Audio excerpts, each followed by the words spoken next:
तो hello guys, कैसे हैं आप सब। मेरा नाम है हर्ष और आप देख रहे हैं कैंप कोड।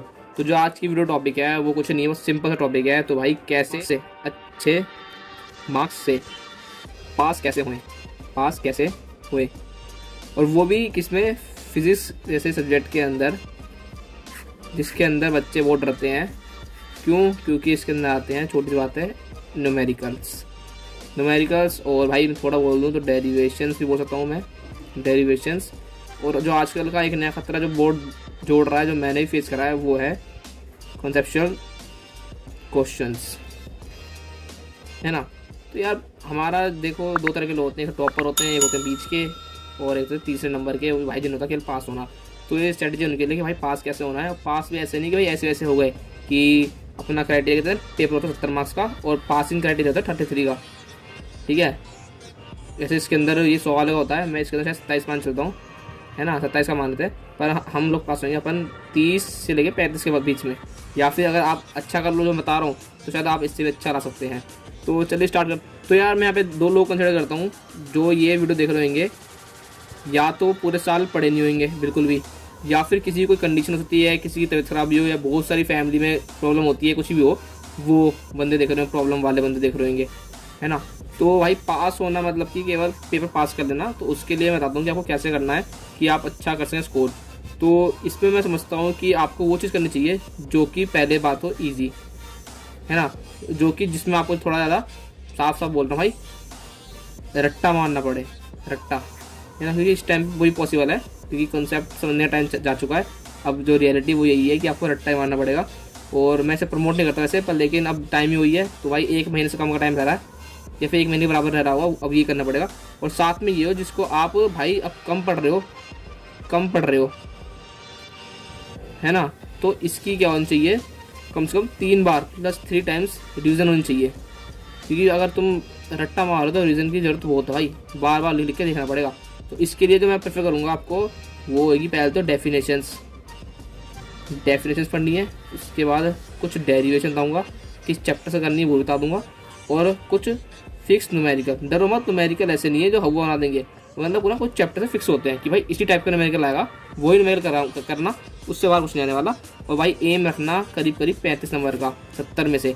अब तुम बोलोगे सर ये तो है भाई जो भी हो यार, तुम्हारा ये तो आधा % हो गया। मैं कह रहा हूँ यार अब वही बात है, पास होना है लेकिन सम्मानजनक नंबरों से। मतलब ये कह लो कोई कुछ कह रहा है, मतलब पास तो हो गए पर हाँ ये भाई हमारे भी सही नंबर आए हैं।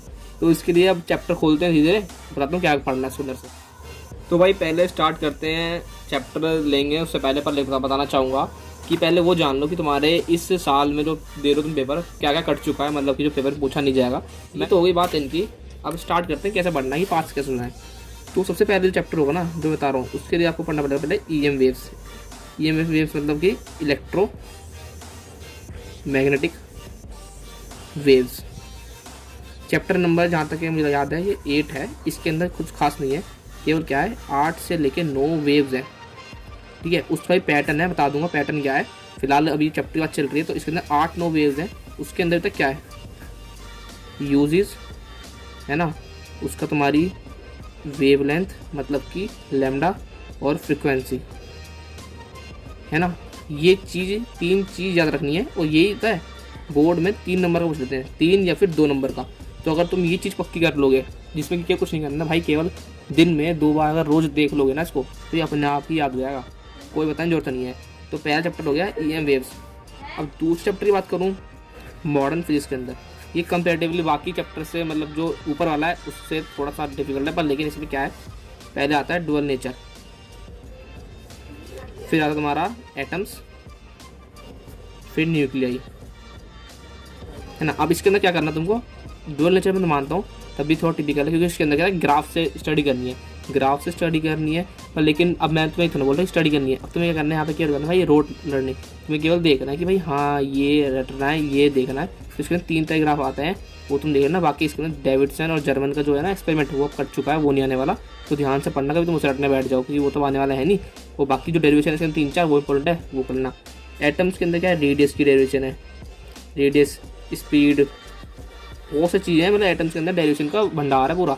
अगर तुम देखोगे खोल के तो इसमें खच्चर मेरे हिसाब से 5-6 डेरिवेशन है, जिसके अंदर से ना जो इनके बनेंगे वो जो डेरिवेशन निकलेगी, जो फॉर्मूला बनेगा डेरिवेशन से, उसी फॉर्मूला बेस पे आते हैं कभी कभी न्यूमेरिकल।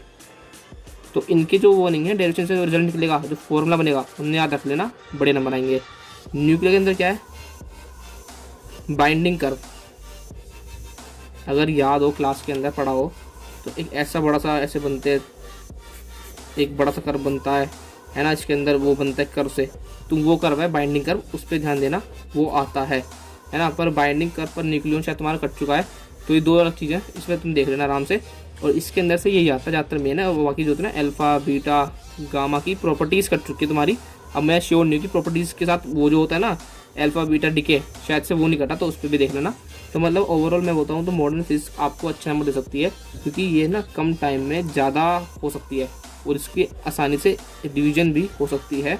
इसके अंदर theoretical part in comparison other chapter से ज़्यादा है, तो इसके अंदर अच्छा तुम टाइम इन्वेस्ट कर सकते हो। चैप्टर है अगर याद हो तो एक रे ऑप्टिक्स। रे ऑप्टिक्स के अंदर कुछ मत पढ़ो, नहीं पढ़ना मत पढ़ो। इसके अंदर एक टॉपिक है एंड में ऑप्टिकल इंस्ट्रूमेंट। ऑप्टिकल इंस्ट्रूमेंट के अंदर मैं तुम्हारा दिखाऊं तो शायद से कुछ कटा है, मैंने देखा था, मुझे याद है।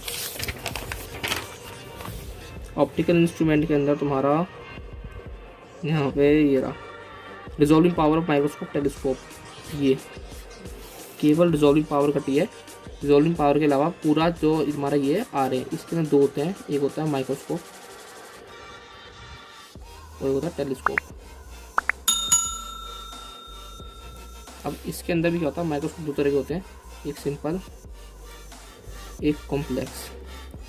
तो इस पे ध्यान देना, ये भाई पक्का आते हैं, प्लस इससे न्यूमेरिकल्स भी आते हैं। अब मैं तुम्हें कहती हूँ ना, कुछ डेफिनेट चीज़ें होती हैं जिनसे न्यूमेरिकल पक्का पूछे जाते हैं, वो यही चीज़ है, इन्हीं के अंदर से न्यूमेरिकल आते हैं, इनके जो फॉर्मूले होते हैं उन्हें याद रखना पड़ता है।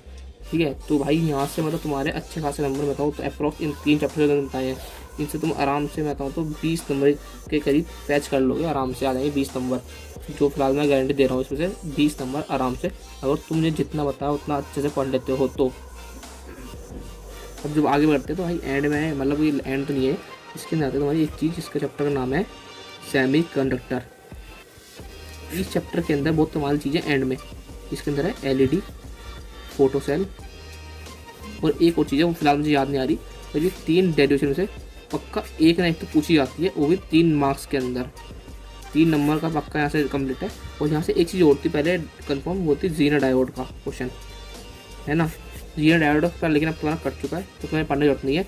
और साथ में यहाँ पे तुम्हारा भाई वो आ सकता है, क्या कहते हैं तुम्हारा जो डीसी को, वो सॉरी एसी को डीसी में कन्वर्ट करता है, एसी टू डीसी करता है, वो मैं नाम भूल रहा हूँ फिलहाल, इसकी डेरिवेशन भी पक्का आएगी, है ना, इस पर ध्यान देना। और जहाँ तक है फिलहाल तुम्हें इसमें अच्छे से नंबर मिल जाएंगे, इसमें मैं मान सकता हूँ में से 5 मार्क्स तो मिल जाएंगे। और इसके अंदर ना न्यूमेरिकल कोई है ही नहीं, और साथ में इसके अंदर 2 डिफरेंसेस हैं,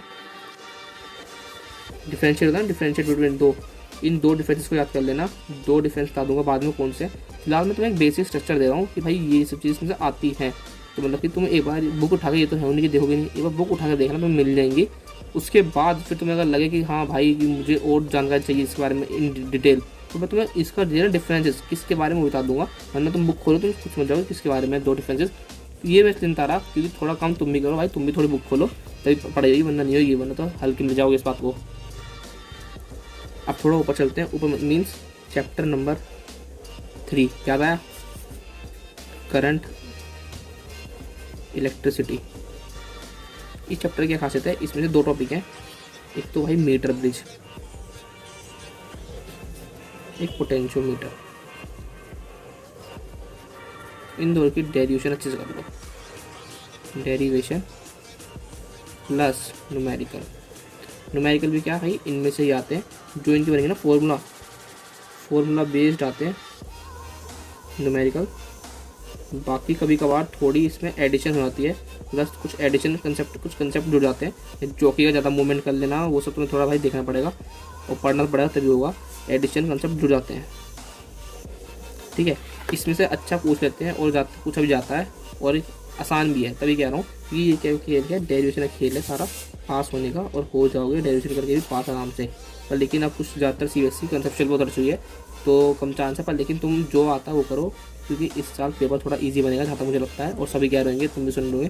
तो आगे बढ़ते हैं, जो चैप्टर नंबर, वो सॉरी इसी के अंदर एक चीज़ और है याद रखना, और जो चीज़ है वो है ये ड्रिफ्ट वेलोसिटी।